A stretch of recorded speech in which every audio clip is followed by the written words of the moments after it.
Yo, what's going on guys? Welcome back to another video on the Tyler on Crypto channel. So, what do we have here? We have the biggest dildo of candles ever formed on the XRP chart that I've ever seen. It is the biggest daily candle that I've ever seen. It is bigger than all of the 9 weeks. Literally retrace 9 weeks worth of down in the matter of 6 hours. If that doesn't tell you how bullish XRP is right now, then I don't know what to say. I've spoken to countless of people telling them, this is the time, and they don't believe it. So could this really be the time? The charts do not lie. We are up 65% right now. It's like mind-boggling. I can't get my words out about it. You know what I'm on about? Like, Jesus. And not only that, you can see down here, you got XLM up 50% as well. Also have done a big dildo to the upside as well. So you can see here, 1 low, 2 low, 3 low, deviation low, and boom. Bruh, it's just technical analysis, some would say. But, like, reality is, the XRP case is, I think, if I got my facts correct here, it's completely over. So, look at that. Just look at that on my other charts. Like, Jesus, it didn't even get below my blue thing. What the hell is going on today? What's going to be happening tomorrow? I have no idea. But what's crazy to me is that Brad Garlinghouse had said it's only the matter of weeks before this case is over. And what happens? Couple weeks later, the case is over and we get a 70 to 80% move up on the XRP chart. We are sitting at 66%, but that's because Alex Cobb is live streaming right now. And we all know him, it likes to go down when it live streams. So, not it, him, obviously, he's a guy. But, yeah, so, what do I think that's going to happen here? So, considering this is the biggest dildo candle of all time, it's up to the next 24 to 48 hours to decide what we're going to do. If we don't get another move up within the next week, because we have a weekly chart, if we start heading back down next week, I would start being a bit more cautious and starting to think that this is a big gap here. So as you can see here, when we moved up to here, it was a really big rally at the time, but realistically, it was a big gap that we had to start filling out. And then we didn't quite succeededly fill out the gap, so we had to make a move back down and continue filling in that gap. And then we made a move back up, continued to fill that gap. It didn't take as long this time. So down here, we were down here for a longer amount of time than we were up here. And now we are in this gap here. So could you class this entire thing as a gap and we start actually, you know, going to the upside?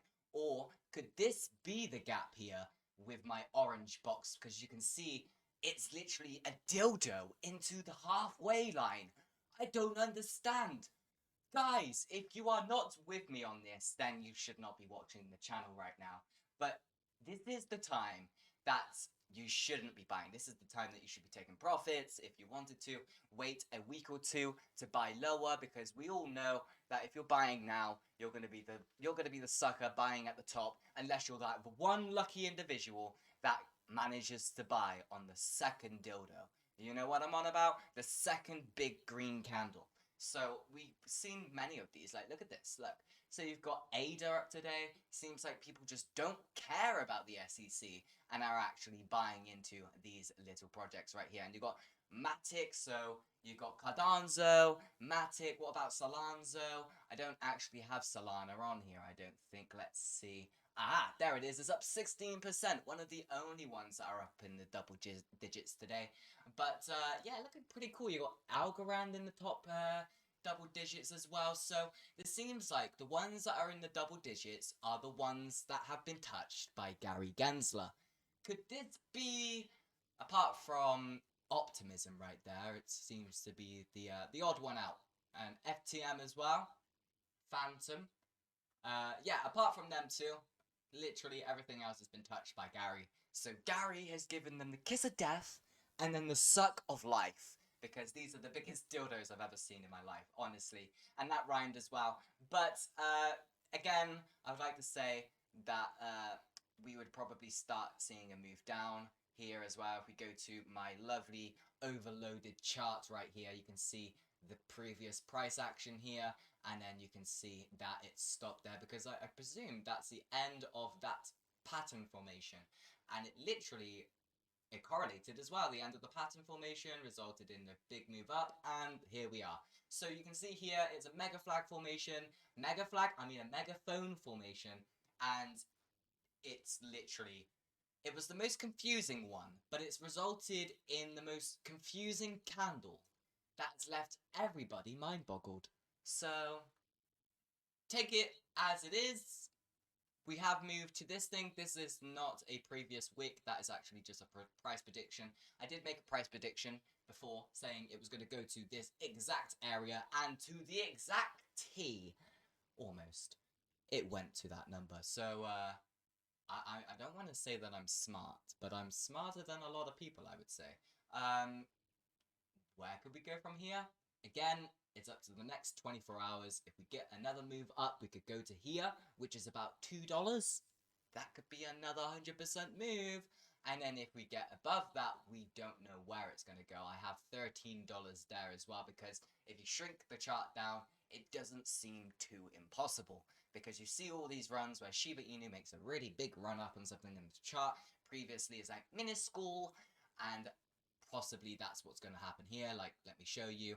The chart will shrink like that, and then you're going to be sitting up here or something. You know what I mean? So that's why I've got these dotted out, and you've got a couple more up here as well, just in case, because I zoomed out and I was like, what's a more reasonable thing? Because, you know, we're looking at the biggest thing in history going on here. It happened. It's in the history books. So now we need to see what is the future for XRP. Obviously, before this dinosaur happened, it was the big bang, and price skyrocketed to the upside. Then the dinosaurs came around. It stayed along sideways for a long time, and then we're probably going to get another big bang going on to the upside as well. But that's all I have to say for this video. If you did like this video, make sure you leave a like and subscribe. If you want to see more videos like this from me on the channel, then make sure you leave a comment on your thoughts of the video. Am I entertaining? Do I give useful analysis? Or am I saying stuff that's completely nonsense, you know? Let me know in the comment section down below, and I shall see you guys in the next video. Bye!